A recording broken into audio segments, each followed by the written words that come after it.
Phone tapping కేసులో కీలక పరిణామం చోటు చేసుకుంది. ఇంటెలిజెన్స్ ఏఎస్పీ భుజంగరావు వాంగ్మూలంలో సంచలన విషయాలు బయటపడ్డాయి. హైకోర్టు జడ్జితో పాటు అడ్వకేట్స్ ఫోన్లు ట్యాప్ చేసినట్టుగా వాంగ్మూలం ఇచ్చారు. విపక్ష నేతలు, జర్నలిస్టుల ఫోన్లు కూడా ట్యాప్ చేసినట్టు తెలిపారు. అంతేకాదు విపక్ష నేతల కుటుంబ సభ్యుల ఫోన్లు, వాహనాలను ట్రాక్ చేశామని తెలిపారు. టీఎస్పీఎస్సీ పేపర్ లీక్లో కేటీఆర్ను విమర్శించిన వారి ఫోన్లు కూడా ట్యాప్ చేసినట్టుగా చెప్పుకొచ్చారు. ఇక జీహెచ్ఎంసీ ఉప ఎన్నికల సమయంలో ఫోన్లు ట్యాప్ చేశామన్న భుజంగరావు, మునుగోడు ఉప ఎన్నికల్లో బీజేపీ, కాంగ్రెస్ నేతల ఫోన్లు ట్యాప్ చేశామన్నారు. మరోవైపు బీఆర్ఎస్ నేతల సూచనలతో పలు కంపెనీలు, వీఐపీలు, వ్యాపారవేత్తల వివాదాలను సెటిల్ చేసినట్టు తెలిపారు.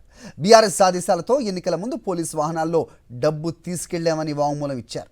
రియల్టర్ శ్రీధర్రావును 13 కోట్ల ఎలక్టోరల్ బాండ్లు కొనేలా చేశామన్న భుజంగరావు, మాట వినకపోతే క్రిమినల్ కేసులతో చిత్రహింసలు పెట్టినట్టుగా చెప్పాడు. ప్రస్తుతం భుజంగరావు స్టేట్మెంట్ సంచలనం రేపుతోంది. వాస్తవం ఏం జరుగుతోంది? అటు రాధాకిషన్ రావు, ప్రస్తుతం భుజంగరావు, వీళ్ళు వెలువరిస్తున్న ఏవైతే కన్ఫెషన్ స్టేట్మెంట్లో వ్యక్తపరుస్తున్నవి సంచలనాలే అని చెప్పక తప్పదు. సో ఎలాంటి సంచలనాలు ఇవి రేపెత్తబోతోంది, అలాగే ఎలాంటి చర్యలు ఉండబోతున్నాయి, ఏంటి అప్డేట్?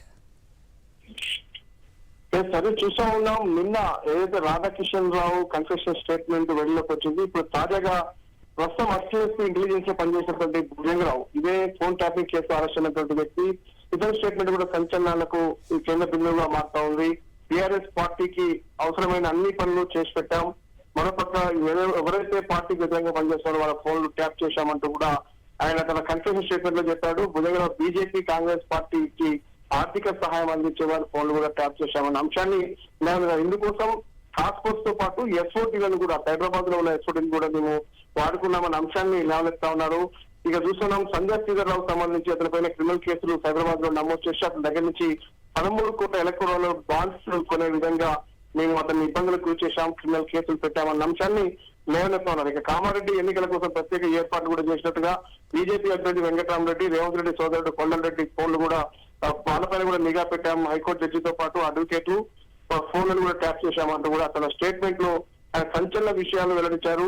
మరోపక్క టీఎస్పీఎస్సీ పేపర్ లీకేజ్ కేసు రాష్ట్ర వ్యాప్తంగా ఒక కుదుపు కుదిపింది. అధికార పార్టీని అనేక ఇబ్బందులకు గురి చేసిన నేపథ్యంలో కూడా టీఎస్పీఎస్సీ పేపర్ లీకేజ్ వ్యవహారంలో కూడా ఎవరైతే విమర్శలు చేస్తున్నారో వాళ్ళ ఫోన్లు కూడా ట్యాప్ చేశామంటూ కూడా పూర్తిగా కూడా బై ఎలక్షన్ తో పాటు జీహెచ్ఎంసీ ఎన్నికల్లో కూడా పూర్తిగా బీఆర్ఎస్ పార్టీకి అనుకూలంగా ప్రవర్తించామన్న అంశాన్ని, ఎందుకంటే వీళ్ళు రాధాకిషన్ రావు రిటైర్ అయిన తర్వాత 2 సార్లు డీసీపీగా పదోన్నతి పొందుతూ కూడా ఆయన కొనసాగారు. మరొక ఈయన కూడా కేంద్ర ఫస్ట్ ఇంటెలిజెన్స్ లో ఒక చాలా ముఖ్యమైనటువంటి భాగం, దాంట్లో అసలెస్టీగా భుజంగరావును కొనసాగించడం, దానికి మేము బదులుగా ఇవన్నీ చేసి పెట్టామంటూ కూడా తన కన్ఫెషన్ స్టేట్మెంట్ లో వెల్లడించే పరిస్థితి చూసాం. గతంలో ప్రణీత్ రావు ఏ విధంగా ఫోన్ ట్యాప్ చేశాం, రాధాకిషన్ రావు ఏ విధంగా బెదిరింపులో పాల్పడి డబ్బులు వసూలు చేశాం, ఇప్పుడు ప్రస్తుతం భుజంగరావు ఏ విధంగా ఎస్ఓటీని టాస్క్ ఫోర్స్ ఉపయోగించి మేము బీఆర్ఎస్ పార్టీకి అనుకూలంగా వ్యవహరించామన్న అంశాలను ఒక్కొక్కటిగా వెలుగులోకి వస్తుంది. చూస్తా ఉంటే మాత్రం కేసు కీలక దశలు దర్యాప్తు సాగుతా ఉంది.